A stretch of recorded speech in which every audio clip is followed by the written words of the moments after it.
Hi friends, it's me again. Happy November. My name is Bailey Sarian and today is Monday, which means it's murder, mystery, and makeup Monday! Halloween edition.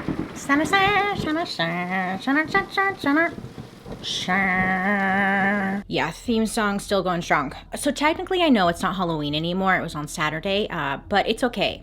Because I'm doing it anyways. If you are new here, hi, how are you? My name is Bailey Sarian, and on Mondays I sit down and I talk about a true crime story that's been heavy on my, I don't like that, noggin, and I do my makeup at the same time. If you're interested in true crime and you like makeup, I would highly suggest you hit that subscribe button because I'm here for you on Mondays. And maybe hit that like button too. So today I have another spooky ooky story to talk about. Then Halloween's over. Boo! I really like my background. What do? Do I just keep it? I hope you had a happy and safe Halloween. I'm sure a lot of you dumbasses still went out without a mask and partied. And honestly, I'm not mad. I'm disappointed because I know you're better than that. And what do I tell you every single day? Well, Monday, at the end of my videos, to make good choices. So, mommy is disappointed. I will stop rambling and let's get right into it. So today's story is about spirits, about ghosts. So keep an open mind because it's going to be a little spooky ride. You know, when it comes to ghosts, it's hit or miss. Some people are full believers and others are not. Now, while it's not scientifically confirmed, there is a large amount of evidence confirming and supporting the spirits or ghosts phenomenon and that they may exist. Now, people have talked about ghost encounters dating back centuries. Okay, so this is not like new information, right? And on top of that, people go to school and they will study these instances to help us better understand what is lurking in the shadows. Sometimes in life, there are just unexplainable instances that we only know how to label as ghosts. And these occurrences can happen anywhere to anybody. This story takes place in Ellerslie, Georgia. Ellerslie, Georgia is a small town located in Harrison County in Georgia. Now, the main thing to do out there, go to church, go hunting, go fishing. It's simple. It's small. The population is just a little over 3,000 people. So it's like, it's a small town where everyone seems to just know everyone, or at least if you don't know them, it's like a familiar face, I know that face. Now, there wasn't much to do around town, so a lot of people or young adults, they would go down to Columbus, Georgia, because there was like a lot more activities and they had just more fun things to do. So the year is 1989. A young family, the Wyricks, they move into Ellerslie, Georgia. The family consisted of Andrew, Lisa, and they also had their 3-year-old daughter, Heidi. So they moved to this small town and they buy their first home as a new young family. And it's like a ranch style home, super cute. The family moved here so they could have a fresh start, but most of all, they just liked the idea of moving to a small town, It's a good, safe place to raise a family and just a good place to start out in life, so they thought. I think it's safe to say that most children have an imaginary friend, or it's pretty normal for kids to have an imaginary friend. Some kids have them, some don't. A study said that by the age of 7, 65% of kids actually have an imaginary friend. And a lot of the times it starts as early as 3, and then going on to about 11. The Wyrick's daughter, Heidi, again, she was 3 years old. And since moving into the new home, Heidi had a new imaginary friend. Heidi's parents at first are thinking maybe it's a way for Heidi to kind of cope with the move, or she's just using her imagination. But they really didn't think too much about it. Just kind of, it is what it is. Lisa said that there'd be times where Heidi was playing in the backyard, and Lisa would just kind of be watching, observing, and she would see Heidi just talking to somebody, talking out loud, having long conversations with somebody. And she would wait and nobody would talk back. It was weird because it wasn't just little talk, it was long conversations. So Lisa just one day asks Heidi, hey, who's your new friend? Who are you talking to? So then Heidi turns to her mom and she's like, Mom, well, she's 3, so I don't know what she says, but she said something along the lines of Mom, my new friend is this old man in a black suit and a top hat. Lisa, her mom, was like, red alert. One would think that an imaginary friend would be around the same age as them, you know? That's different. So Heidi's mom is kind of asking like a little bit more, like, tell me more about this old man. And Heidi said that this old man's name was Mr. Gordy and that they would play in her room and in the backyard. Heidi and her mom would take walks around the block, you know, exercise. And when Lisa would look over at Heidi, she would see like Heidi was holding on to what seemed like an invisible hand. Lisa would ask her daughter, like, whose hand are you holding? And she would turn to her mom and say, it's Mr. Gordy's hand. And Lisa's thinking, you know, is this normal?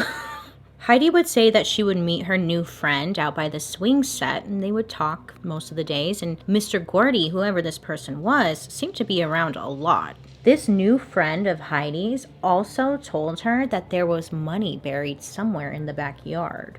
If my child came up to me and told me this, that there was like money buried somewhere in the backyard, ghosts or no ghosts, I would be tearing up that backyard. All right, I'll believe in this ghost now. Anyways, not the point. So overall, Heidi was talking about this new friend, and her parents, Lisa and Andy, they were paying attention, you know, as parents should. And both Lisa and Andy were just kind of letting it be. She's not hurting anyone with her make-believe friend. Now, when Andy would be away at work, it would always be Lisa and Heidi together at the house. Lisa just wanted to be supportive towards her daughter. And whenever she would make her lunch every day, she would always make like a little extra plate for Heidi's friend. And then they would sit down and have lunch together. And the food was always left untouched, but Lisa was just trying to be supportive towards her daughter. However, things changed when Heidi met a man named Con. One day while at home, the doorbell rings. Lisa is in the kitchen and Heidi goes to answer the front door. Hello? Standing there was a man with an injured hand and a blood-soaked t-shirt. He called himself Con. So Heidi goes into the kitchen and tells her mom, hey mom, there's a man named Con at the door and he's all bloody. For good reason. This worries Lisa because, I mean, I think it would worry any of us, right? So Lisa goes running towards the door to see what she's talking about. But when she gets there, there's nobody at the door. So Lisa then calls up her husband, Andy, and she's asking for him to come home because she's worried that there was a man who may have been trying to lure Heidi out of the house or talk to Heidi. I mean, she doesn't know. All she knows is that there was a man at the door who was all bloodied up, right? Lisa had a bad feeling overall and wanted help looking for this man in the area. I mean, he couldn't have traveled that far. So once Andy gets to the house, they go looking, searching around the neighborhood for this bloodied, injured man named Con, and they just came up empty. There were no physical traces of this man, and no one had seen him. So Lisa had a sister named Joyce, and Joyce ended up moving into the home right next door to her and her family. Now, this was comforting to Lisa because, you know, to have her sister living next door and just having like family nearby is comforting. Lisa is telling or just venting to Joyce about what was going on with Heidi, her imaginary friend, Mr. Gordy, a weird bloodied up man at the door, just all that good stuff. So Joyce is just listening to her sister's story and wants to help in some kind of way. And Joyce was like, hey, why don't you find out who lived at the house before you moved in? Maybe they will have some information to help. Great idea. I don't know, maybe this Con person was actually like looking for the person who lived there. Just an idea. So I don't know why exactly, but Joyce, Lisa's sister, she's the one who ends up calling the real estate agent, and she asked the real estate agent to look up the information as to who was the previous homeowners for her sister's house. Well, Joyce was given some interesting news. So the previous homeowner's name was Kelly, and Joyce calls Kelly and she's like, hey, I would like to get together and talk about who lived at the house, if anything weird was going on, just anything and everything. So they get together and Kelly says that the home before her once belonged to a man named James Gordy, who worked as a real estate investor in nearby Columbus, Georgia. But James Gordy had passed away in 1974. So Joyce hears the name James Gordy and she's like, damn, that name sounds real familiar, you know? She's like trying to put together the pieces, connect the dots in her head. And she's like, oh snap, that's Heidi's new friend's name, Mr. Gordy. So Joyce goes back to Lisa and is like, get this, you'll never believe what happened. I talked to the previous homeowner, and she told me about a man who used to live here named James Gordy, but he died in 1974. Lisa thinks it'd be a good idea to sit down with Heidi and tell her that her friend Mr. Gordy was a previous homeowner, the man who used to live at their house, but that he was dead. Which I was kind of torn on that. Like, what do you say? Do you tell your kids, hey, sweetie, your friend is actually dead? Yeah, dead. So, hey, I give her props. But the first thing that Heidi asked her mom was if she could go visit the grave where Mr. Gordy was buried. That was the first thing out of her mouth, which is kind of shocking and kind of weird because, like, how does she even know where that he's buried? So Lisa looks up where Mr. Gordy's buried and agrees to take Heidi to the graveyard. So when they first arrived to the graveyard, Heidi, she jumped out of the car and she ran straight to Mr. Gordy's tombstone. Now, again, she's only 3 years old. She wasn't even able to read yet, but she was able to identify his grave. That's suspicious. So Lisa, of course, poor Lisa, she's just going through it because she's like, okay, all right. So Lisa decides to reach out to the previous homeowner herself. So she calls up Kelly, and Kelly ends up coming over to the family house with some photos. So Kelly sits down with Lisa and Heidi to show her some of the family photos she brought. The main reason was to see if maybe Heidi recognized anyone in the photos. So she hands her the stack of photos, right? It wasn't a stack, it was like a couple photos. And that's when Heidi was able to point out a man. She points directly to a man in one of the photos and says, that's Con. Kelly looks at her and says, oh, that's Lon. Lon. She must have just simply like misunderstood, right? So who's this Lon guy? Well, Lon was Kelly, the previous owner. It was her uncle. He actually had lost his hand in a cotton gin accident, which would explain why the man that Heidi saw had a man who was all bloody and with the injured hand. The cotton gin was an extremely dangerous workplace, and people were getting hurt on the job quite often, losing limbs left and right. But Lon, he also had passed away from cancer in 1957. So after all of this, Andy and Lisa are a little more freaked out, you know? So they're trying to come up with ideas on like what to do. And they're thinking, hey, maybe we can distract Heidi or something like with a dog. What if we got her a dog? Idea. Now they're thinking maybe if they get her a dog, it will distract her, keep her busy or something so she can move on and just all this can be over with. Nay, nay. They surprise Heidi with a new dog. And Heidi is happy because doggies make everybody happy, unless you're allergic or something, but that's fine. So, however, the dog wouldn't last long in the home. So during the evening or just at random throughout the day, the dog would stare off into the corners or hallways and just start barking, growling. All of his hair would be standing up and just frozen, growling at something. The dog would do this often, and Lisa would get uncomfortable because the dog was literally growling at nothing, you know? There was nothing in the hallway. All the hairs on her arms would stand straight up, but it was silly because it was nothing, and everything was fine. Everything's fine. Nothing's there. Carry on. Sadly, not long after, the dog ended up running away and was never found. As time went on, Heidi was no longer the only one experiencing weird things happening in the house. The family would hear kitchen cabinets opening and shutting on their own. Lisa one day was hanging out in the living room, watching her daughter Heidi and play with her alive friend in the living room. They were like playing on the floor, right? And Lisa just is sitting on the couch, kind of just watching, and she just got a really weird feeling, but she just brushed it off because it's just a feeling. Lisa said the next thing she knew, a chair flipped around on its own and slid right in front of her and the kids, as if someone was pulling up a chair to hang out and chat, you know? For good reason, this really freaked Lisa out. Her husband, he would say, you know, oh, it's nothing, don't let it get to you.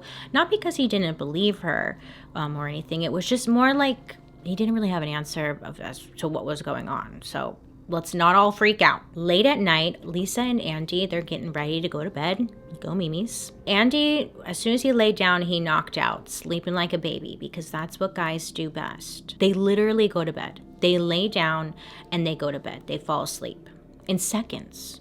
What is that like? They just go to bed. Oh, it's wild. Anyways, not the point. So he's asleep. Lisa would say that she could hear some noises coming from the ceiling over her bed. At first, she couldn't really make out what it was, but while listening a little closer, it sounded like deep voices, chatting, whispering, talking about her.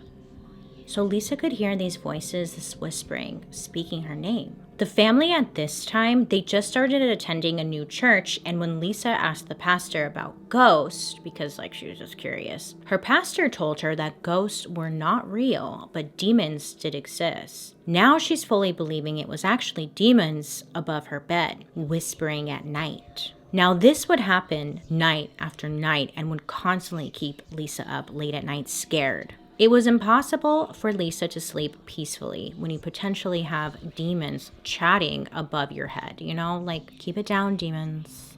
I'm trying to sleep. Now everyone is thinking, why would you stay? Why would you stay in the house? Why don't you move? Just move. Well, kitty cats, some people can't just move on a whim. It costs a lot of money to just move. So that's not an option, okay? So they ended up staying at the house for years. As the years went on, Heidi's feelings about the friendly ghosts changed over time. Lisa, who was now pregnant with their second child, and what should be, a happy moment in life, seemed to attract something dark. Heidi never mentioned good spirits or bad spirits. It was always just Mr. Gordy and seemed to be happy in a way. But now Heidi was coming to her parents saying that there was something bad around. Something bad was in the house. Now Heidi would refer to this bad thing as the dark figure, which, you guessed it, was a dark figure with no face. The dark figure would just kind of appear as this dark shadow in Heidi's room. Every time the dark figure came around, Heidi felt the temperature drop. It was freezing and she was terrified. While Heidi was playing in her room, something came behind her and pulled her hair. She ran to her mom saying someone pulled her hair and was pinching her. So Lisa called her sister Joyce to come over with a gun to help her find what was tormenting Heidi, yet they would never find anything in the home. They thought it was maybe a person. It's better to be safe than sorry, So one night, Heidi woke up and had some pretty deep scratches on her face. Lisa and Andy thought that maybe Heidi had scratched her face in her sleep. It was concerning because it was 3 scratches on her face, kind of like the Monster energy drink logo. I think that's probably where they got it, huh? But it kind of looked like that. It was concerning, but couldn't really have been anything else. She probably just scratched herself in her sleep. The next morning, though, Andy, he woke up with a pain on his side. He's kind of like, dang, something's burning over here. So he lifts up his shirt and he looks and he notices these really big scratches on his side. And just like Heidi, he also had scratches on his face. So that same day, Heidi told her dad that it was the dark figure with no face who had done it. For the next 4 nights, Andy was attacked and scratched up in his sleep. In 1994, Jordan, Heidi's new sister, was born. And the same year, Heidi's parents connected with Dr. William Roll.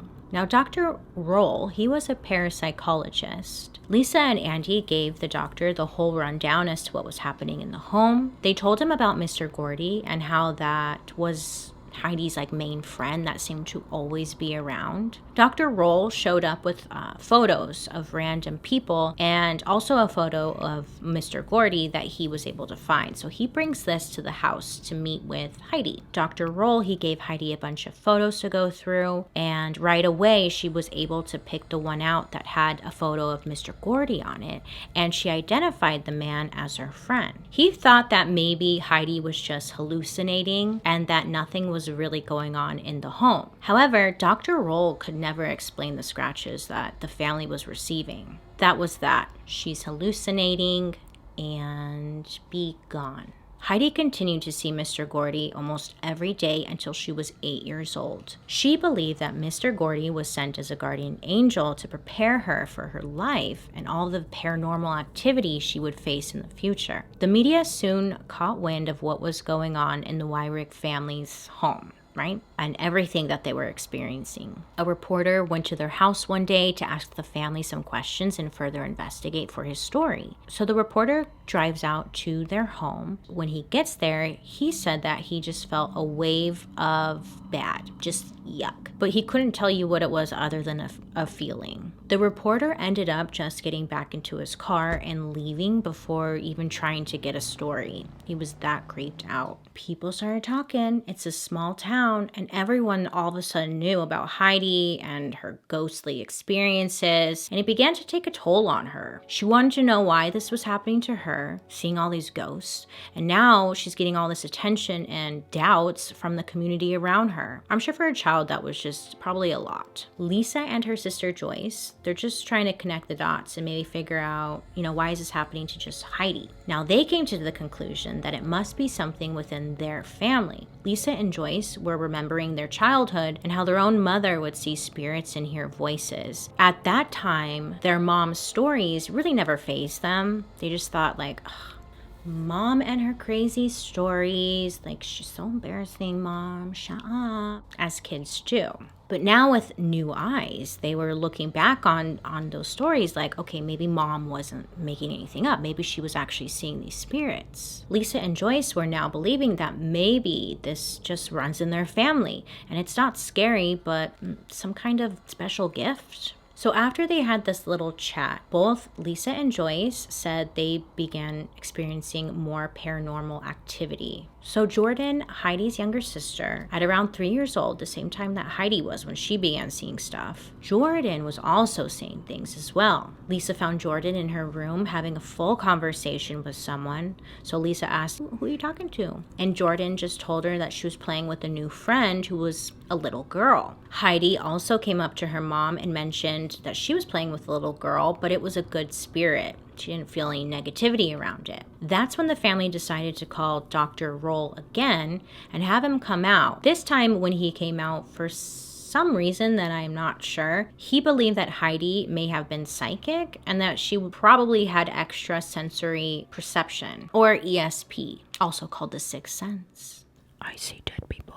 But Dr. Roll believed that most of their women in the family probably had ESP, including their mother and their grandmother. Dr. Roll called up a trusted psychic to come out and meet with the family. This psychic had no prior contact with the family and had no information given to her prior to the meeting. When she came to the house, she had validated all of the family's claims. Instantly, she was able to sense a little girl in the home and many other spirits. She said that there was a good spirit who she believed was a caretaker. The family believed that this good spirit was Mr. Gordy, who was always around Heidi. So the psychic is like walking around the home, and she would stop and she would say like, "There's a dark spirit here." Then she would continue to walk and say like, "There's a dark spirit here too."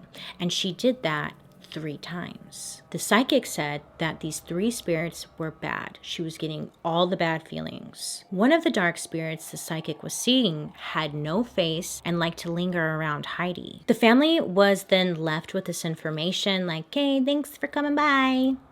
Great." So the family wanted more answers, or at least like a second opinion. I mean, maybe this lady's like bullshitting, let me call up someone else. Bling, bling, bling. Hello, can you come out? So the family decided to bring in another psychic that they had found who could sense spirits as well. Again, they didn't give the psychic any type of information other than they think something is going on and they just wanted an opinion. So another psychic comes out and doesn't ask many questions, just kind of walks around the home observing. She then says that there were at least 3 different demonic entities in the home. Why do bad things happen in 3, you ask? Well, I don't know. She told the family that one of these demonic entities was trying to get settled into Jordan's room. The psychic then walks to Heidi's room, and after a few minutes says that there was a demonic entity in her room. But there was also a good spirit who was protecting Heidi and trying to fight off whatever the bad was. The family believed that this was Mr. Gordy protecting Heidi from whatever this dark thing was. The last entity would go from the living room to the parents' bedroom and above the bed. The family asked the psychic why How? When? What? Huh? And that's when the psychic told the family that they had a portal in their home that was open and allowing these entities to come through. A portal, if you don't know, is like a doorway from the spiritual world to our world. How do you think I got here, bitch? Which sounds kind of fun. Like you could just go through this door and be like, oh my God, Grandpa. But it's not like that, because you never know what kind of spirit you're going to get. And most of the time, a demonic entity will find its way through right into your home. Oh my God, me. Yeah, okay, look. Get it? Because I'm a devil. And I'm in your home. Oh, creepy. The psychic told the family that their fireplace was an active portal. Everything was coming through their fireplace like Santa and just hanging out, feeding on the family's energy, but bringing no gifts. So once the family gets this information, they decided to ask their pastor for help, the one who said that ghosts aren't real. Yeah. This pastor comes on over and does a cleansing or a blessing on the home in hopes to close the portal or rid the dark entities. Once it was all over, the pastor left and the family thought it was all over. They could finally move forward. Unfortunately for them, though, nothing stopped. One night, while Heidi was asleep, something woke her up. Heidi said that she had a bad feeling. Lying in her bed, the house is quiet. It's dark. Nobody's around. But Heidi sensed a dark spirit at the foot of her bed. She screamed out to her parents, and whatever was in the room with her grabbed her feet and held her in the air upside down. Heidi, obviously not doing so well, was screaming and crying, and her parents ran into her room to calm her down, and they see her. She's upside down by her feet. If I walked into my child, first of all, why do I have a child? But if I did, and my child was doing that, I would be like, nope. Gonna leave now. It was finally at this time when the family decided it was best to just get the F out of there, right? They could not take it anymore. It was just causing so much stress on the family. They had been through enough and they didn't want their children going through all this stress. They hoped whatever it was inside this home would stay at the home and not follow them. They sold the home. Do you tell the new buyers? Good luck. And then they moved. As Heidi got older, seeing spirits never stopped. Heidi also says that she sees spirits all around, wherever she's at, that there are good spirits and that there are also very dark entities out there that she could never put into words for us normies who can't see ghosts. The awful and horrific things she has seen walking amongst us. But later in life, Heidi would go on to college. She got married and had children of her own. She says to this day, she still has paranormal experiences. What exactly happened in the Wyrick home will always remain a mystery. The story of the haunting is one of the most famous haunting tales in the Columbus area. In 2002, a movie called A Haunting in Georgia was loosely based off this story.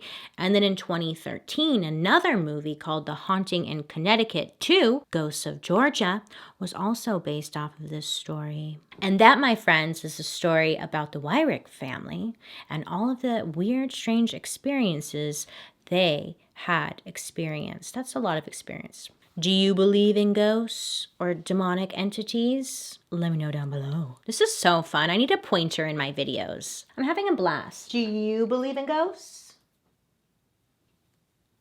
I think so. Thank you guys so much for hanging out with me today. I hope you have a wonderful rest of your week ahead. Please vote tomorrow. Make good choices. Please wear a mask out there. And I'll be seeing you guys later. Bye.